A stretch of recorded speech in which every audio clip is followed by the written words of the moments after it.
आणि आता बातमी येते नाशिकमधून। नाशिकमध्ये खड्ड्यांमुळे आणखी एक बळी गेलेला आहे। कुंभमेळा तोंडावर आलाय तरी शहरभर खड्डेच खड्डे पाहायला मिळत आहेत। नाशिकमध्ये खड्ड्यांमुळे 5 महिन्यात 4 जणांचा मृत्यू झालाय। शहरामध्ये त्यामुळे संतापाची लाट आहे। नाशिक शहरामधील अंबड MIDCच्या एक्स्पो पॉइंट चौक परिसरामधील एका 40 वर्षाच्या व्यावसायिकाचा मृत्यू झालाय। व्यावसायिक निलेश कोतकर हे अंबड औद्योगिक वसाहतीमधून जेवणासाठी घरी जात होते। यावेळी एक्स्पो पॉइंट चौकातील रस्त्यावरील मोठा खड्डा चुकवताना त्यांच्या दुचाकीचा तोल जाऊन ती घसरली। रुग्णालयामध्ये उपचार सुरू असतानाच त्यांची प्राणज्योत मालवली। त्यांच्या पश्चात पत्नी, एक मुलगी आणि आई-वडील असा परिवार आहे।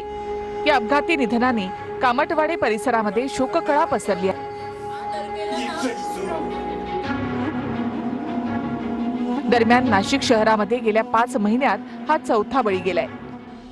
पहिली घटना आहे 24 मार्च 2026 ची। प्रभाकर निकम, वय वर्ष 42 वर्ष। अंबड लिंक रोडवर खड्ड्यामुळे दुचाकीला अपघात झाला आणि निकम यांचा मृत्यू झाला। दुसरी घटना आहे 6 जून 2026। प्रवीण गायकवाड, माजी सैनिक। सातपूर परिसरामधील 7 माऊली चौकामध्ये रस्ता खोदल्यामुळे अपघात झाला। तिसरी घटना आहे 25 जुलै 2026। दीपाली बेळी, वय वर्ष 66 वर्ष।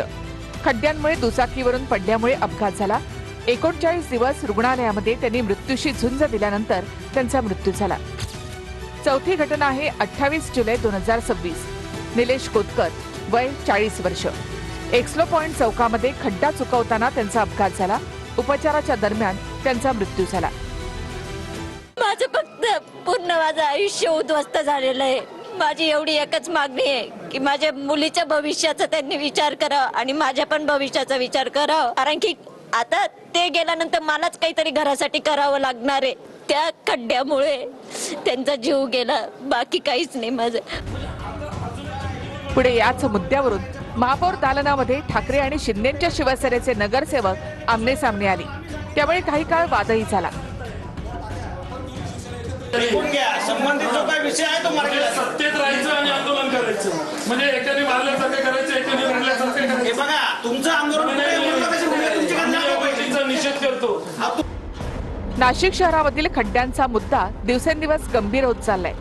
पुढील वर्षी होणाऱ्या कुंभमेळ्यासाठी जगभरातून लोक नाशिकमध्ये दाखल होणार आहेत। त्याआधी तरी शहरातले रस्ते सुधारतील का आणि खड्ड्यांमुळे होणारे अपघात थांबतील का, असा प्रश्न आता नाशिककर विचारतायत।